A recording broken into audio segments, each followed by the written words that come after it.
Big audience and an appreciative audience. It's wonderful. Lots of doings related to poetry in Auburn, and we are delighted to see this. The power of poetry is very deep. Everybody needs it at some level, and we're so glad to be able to provide it tonight in the form of Richard Bruger and Kathleen Flanagan. And we're going to have Richard, otherwise known as Dick, affectionately Bruger, read first for you.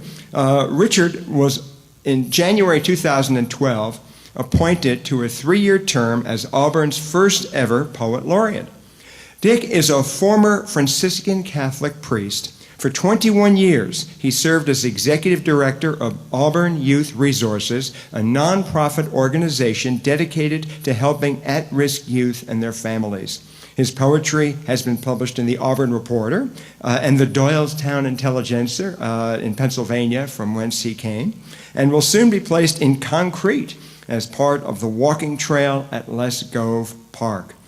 Dick is a founding member of the Plateau Area Writers Association and gives frequent readings at Puget Sound area venues. And just let me note briefly, Dick Bruger brings to the position of Auburn's Poet Laureate joyful sparkle. Just look in his eyes. There's such a wonderful, joyful embrace of life in them. Impish humor and poignant stories. Despite his advanced years, I sense no diminution in Dick's enthusiasm for new experience and for human interaction. He conveys awareness of difficulty, yet also of the warmth, compassion, and laughter that help us overcome it. I always smile and enjoy myself when hearing Dick read, and I know I am far from alone in this. Let us hear then from Auburn's very own poet laureate, Wicked Dick Bruger.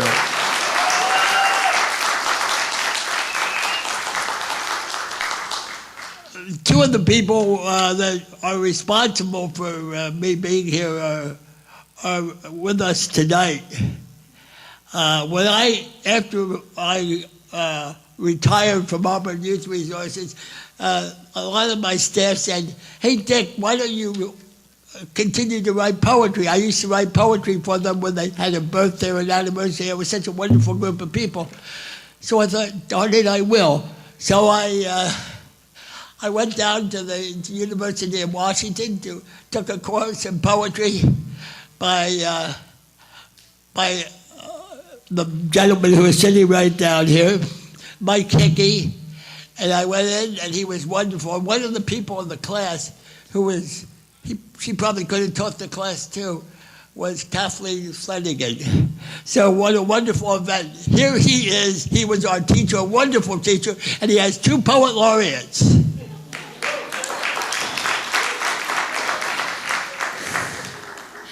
And I am so thrilled to be headlining with Kathleen tonight, so it's great.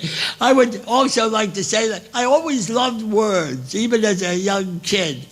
And this is a poem called Obfuscate. When I was a youth, I fell in love with words. I would pick one, use it endlessly. Sometimes my family would say painfully. One word that took hold was facetious. As a young lad, I inherited an 18-foot comet. It was unanimously agreed on by my friends this sailing vessel should be called Facetious. Facetious it was, the first and second famous boats. Words I took on throughout my history include wicked, ferocious, which I had a knack to utilize with versatility. I'd manipulate with ease, sometimes handsomely. Happily, I'd like to add to the phrase, obfuscate.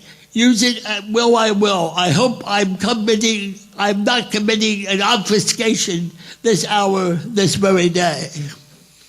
You can applaud if you like, or you can just sit there.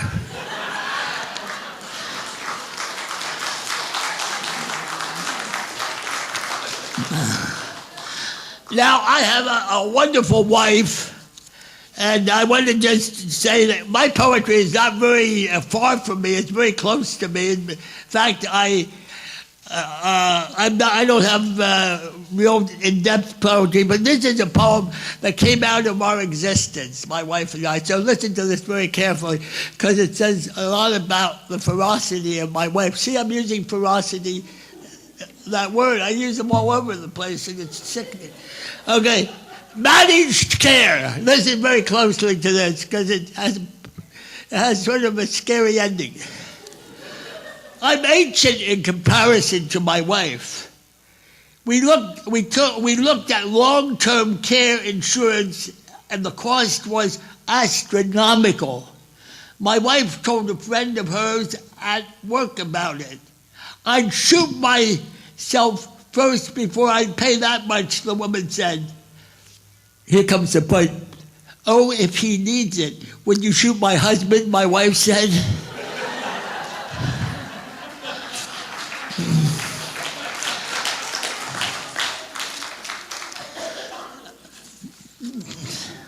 Now, here is another poem, a little less ferocious, but it says a lot about my wife and I. It's called The Tiber. My wife and I had a fight along the Tiber. Julius Caesar, what colossal folks we are. It started in Trastevere, not the Tiber, but our fight. A ferocious night, and history undaunted flowed on.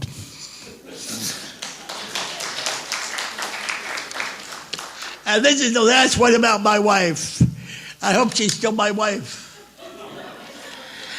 Leal, not one non-competitive bone in your body, not one instant of dilly-dallying malaise, a combatant and a doer, a positive accomplisher par excellence. Leila Lou, that's you. Oh, I have trucked with you each day, and you challenge me unalterably. You insist I can do and won't settle easily for the possibility I can't. What you grasp with your eye is compelling, pervasive and clear, not tunnel vision. Your field reaches the horizon incredibly keen. Facets of you are ferocious, see, and others vulnerable. There are parts of you that I don't like, won't flex, inflexible to a tormenting vex. I love you, your ferocity, and your sex, your interest in people, and your utter love of your kids, ours. Have a good day, my mayonnaise jar. I love you always.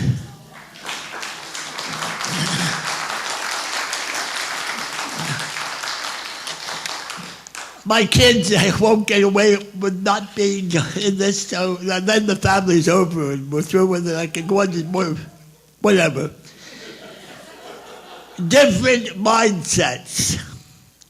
At one moment in my son Josh's life, when he was a small child, skunks predominated. On a trip to the airport once, we came on a dead skunk on the highway. And my son pleaded that we stop to look at it. We drove by too fast to do that, but nothing would interrupt his thoughts about skunks. All the way to the airport and all the way back home, skunks is all he could talk about. Upon arriving home, Joshua bounded into the house yelling to his even younger sister, Jessie, guess what? He screamed, we saw a dead skunk hit by a car.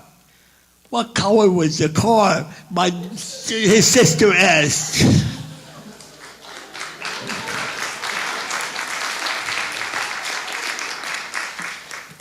Before nightfall, as a little boy at dusk, my mother, my brothers, and I got into our Buick and drove through woods and woods, looking and looking through dense trees, our noses pinned to the glass, with cupped eyes gazing trees and openings, scanning meticulously, scrunching our eyes to see even one, maybe two, or gloriously a herd.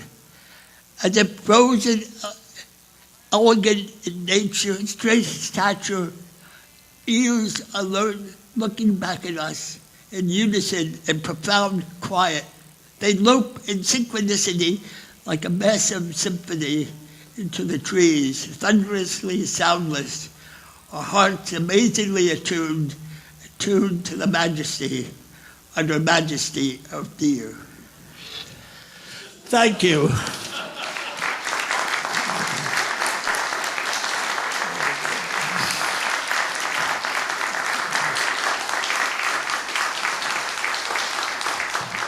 Now we're going to feature a video, an award-winning video called 381 East Cordoba Street. And it was made by, if I'm not mistaken, your daughter, Jessie. Is that correct? That's right. And so, if I'm mistaken, I'm just going to let it roll, and we'll watch the video for a while.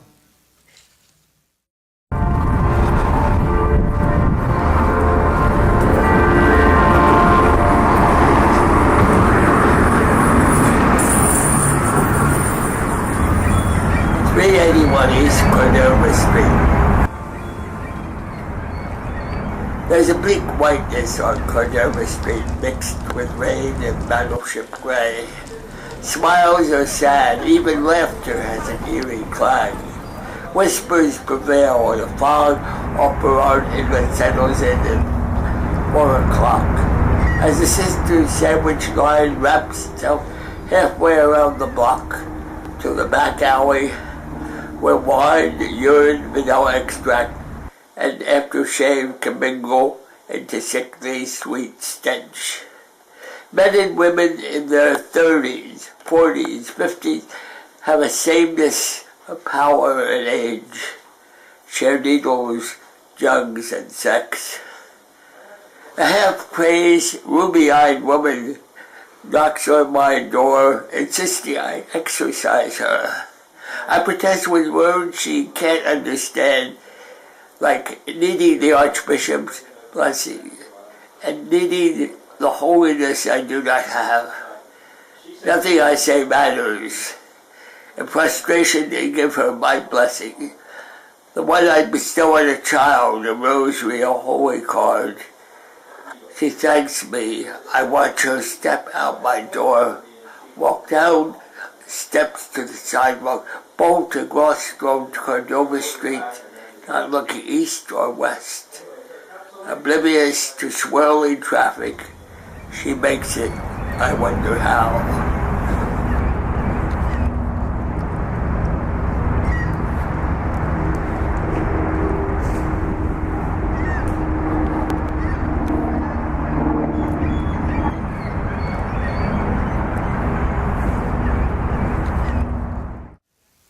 Next, we're going to hear from Kathleen Flanagan. Kathleen Flanagan was, in March 2012, appointed to a 2-year term as Washington State's Poet Laureate, succeeding Sam Green in the position. She has published 2 full-length poetry collections, Famous, from the University of Nebraska Press in 2006, and winner of the Prairie Schooner Book Prize in Poetry, and her new book, Plume, from the University of Washington Press this year, and selected by Linda Beards, head of the creative writing program at the University of Washington, for inclusion in the press's Pacific Northwest Poetry Series. Now, Kathleen grew up in Richland and earned engineering degrees from Washington State University and the University of Washington. She worked for 8 years as a civil engineer and hydrologist, 3 of those at the Hanford Nuclear Reservation. She began writing poetry while, as a live-at-home mother, taking a night class from poet Mike Hickey, who's in the audience here with the 2 performers, at the University of Washington's Experimental College. She began writing poetry about Hanford after her best friend's father died from radiation sickness he incurred while working at Hanford. Kathleen has earned a Master of Fine Arts from PLU's Rainier Writing Workshop and has won numerous awards and honors, including a Pushcart Prize and a National Endowment for the Arts Fellowship. She remains a co-editor and president of Floating Bridge Press, and her poems have appeared in Poetry, Poetry Daily, Iowa Review, Prairie Schooner, and many other fine journals. Let me briefly add, Kathleen Flanagan is a remarkably fine choice for Washington State Poet Laureate. She bridges the many chasms in our culture: Eastern and Western Washington, the arts and sciences, bohemians and breadwinners, the private composition and public promotion of poetry, work world professionalism and nurturing domesticity and parenting, and moral outrage and tactful diplomacy. Her sensibility evinces understanding of and respect for life's detailed complexity, where there are few easy answers or one-dimensional villains. Nevertheless, she knows wrong when she experiences it, and she patiently accrues insight and wisdom to offer thoughtful guidance without dogmatic insistence. She unifies not by being safely bland, but by fairly considering the worth of all perspectives and reflecting this essential fairness in her measured poetic tones. Without further ado, then, Washington State's Poet Laureate, Kathleen Flanagan.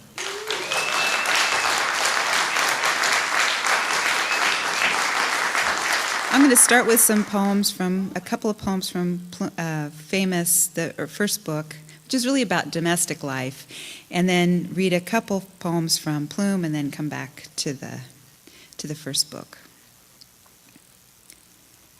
I'm going to begin with the Game of Clue. This is a poem in the voice of Colonel Mustard. Colonel Mustard between games. I find my bench in the conservatory, nurse a scotch and this throbbing headache, and contemplate my id. I'd like to get my hands on that wee revolver, the tiny gold wrench. I can almost feel the knife between my fingertips. When I'm idle, I'm just a cartoon of a man, a loser with a handlebar mustache.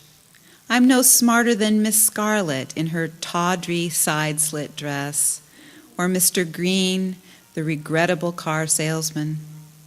These interludes undo me, but roll the dice, and everybody stares when I enter a room.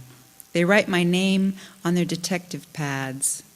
Motive, desire, I've got it all, in spades. But have I acted? That's the hell and hardest part of this game. The heart stays sealed, its capacities a mystery.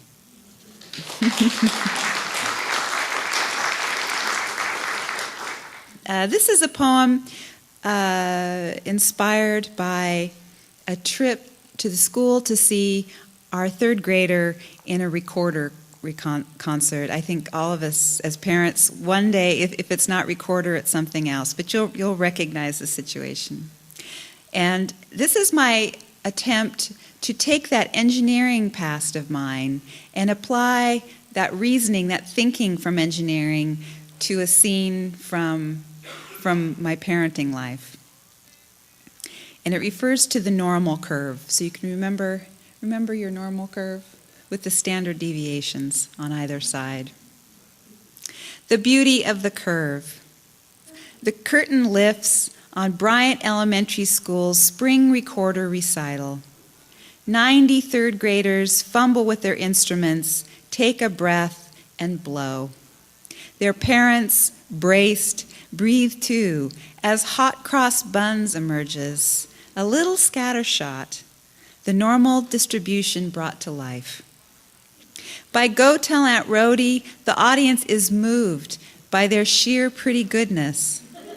Though one kid knocks her music to the floor and another squeaks to demonstrate the tail below 2 standard deviations below the mean. The curve implies that somewhere on stage another kid just played a note so sweet he might shatter Mrs. Wiedermeyer's glasses. And if there are a mother and father who think that child is theirs, may they be forgiven, even if the child shining in their eyes is moving his fingers slightly out of rhythm, even if he's never led the bell curve in his life. In consecutive measures of almost unison, it's easy to believe these children are musicians. Their parents do, so stirred by Ode to Joy, They rise to their feet with the final phrase, clapping from the darkened auditorium at once as one heroically, like the parents they've meant to be. Thank you.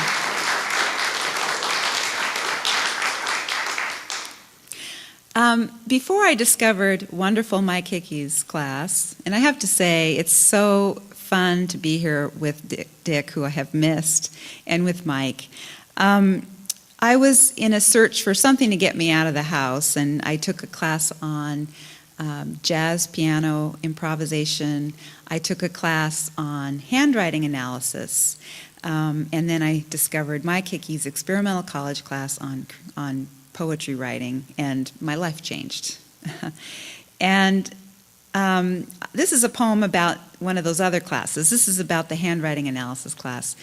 When I took this graphology class, I still remember the teacher told me, or told us, that, and in all seriousness, that if you changed your life, your handwriting would change, and that would be reflected in the handwriting. But she also believed that if you changed your handwriting, you could thereby change your life. So this is a poem written from that idea. Graphology. Your eyes lie on their backs. They look like twos. You lead a double life. Your V's are spread, about to fly away. Your O's threaten to tell on you. Your Y is very large. Y is ruining your life.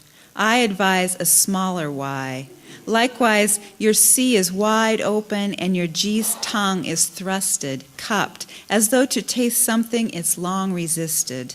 Everywhere, too much mouth. Capitalize your A's to look like praying hands soon. Trim your tails. Space your words a safer distance apart. Some are mingled, confused where they stop and start.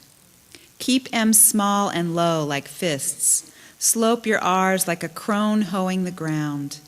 You leave footprints on the snowy page. I can see where you're going. Turn around. Thank you. Okay, I'm going to read a few poems from the new book, Plume. The book is really, it's a combination, it's sort of built in layers. There are poems that are personal reminiscences of growing up in Richland. There are poems that were built, that I made out of research that I did into the history of Hanford.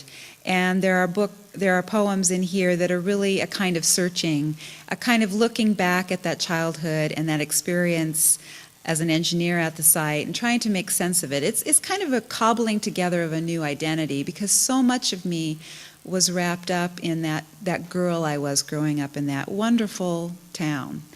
I'm going to begin with a prose poem called Mosquito Truck.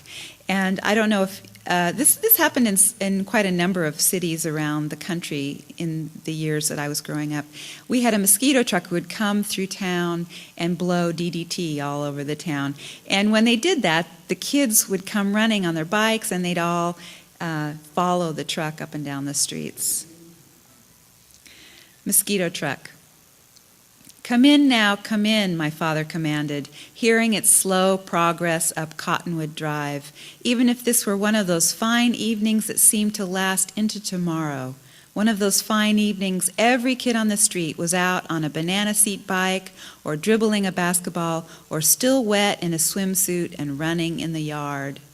And the aluminum sashes tight in their frames announced we were slamming our windows to the entire neighborhood, which made it worse somehow to be publicly stuck inside while the rumbling approached like an army of liberators, then the truck itself with its glorious spray and billowing, sweet-smelling chemical clouds, its pea soup fog. All the kids but us rode and ran along behind, those flashy stingrays with their tasseled handlebars, little towheads and big brothers who whooped and hollered, breathing deep and willing themselves not to cough, who pulled wheelies and pinwheels as if they were rodeo stars in a parade, which this was. The driver, as benevolent as if he were dispensing ice cream, waved and grinned in his side view mirror. "Hello, hello, what's summer entertainment?" "Damn kids," my father would say, shaking his head, and probably right.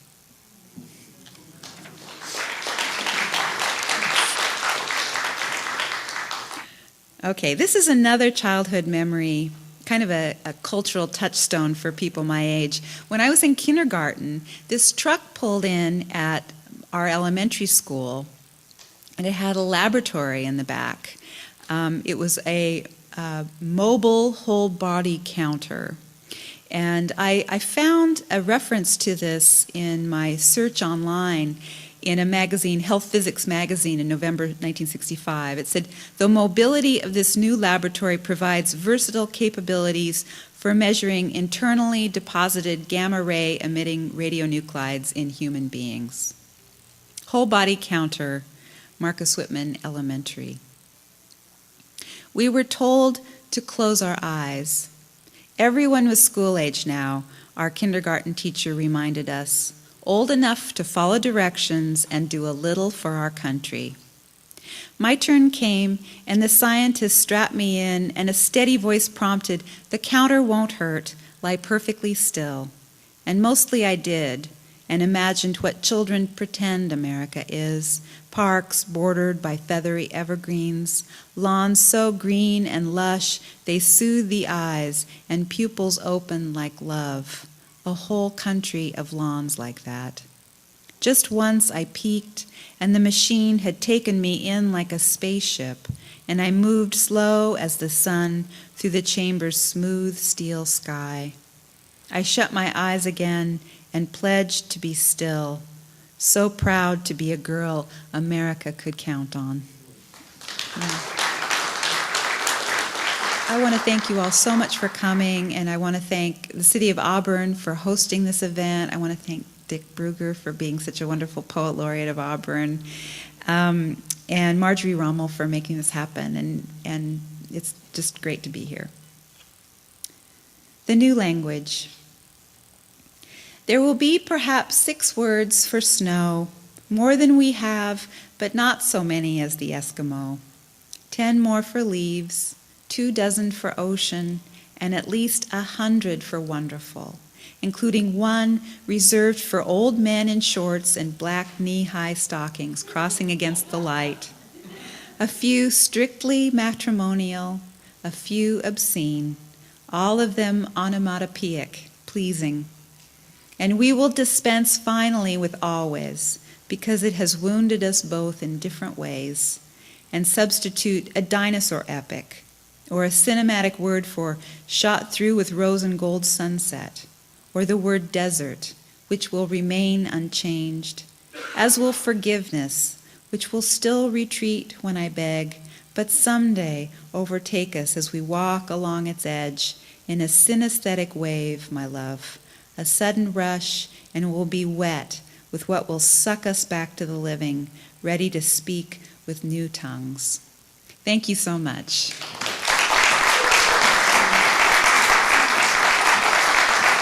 Really fine performance, and thank you both for being poet laureates we can count, Washington State can count on.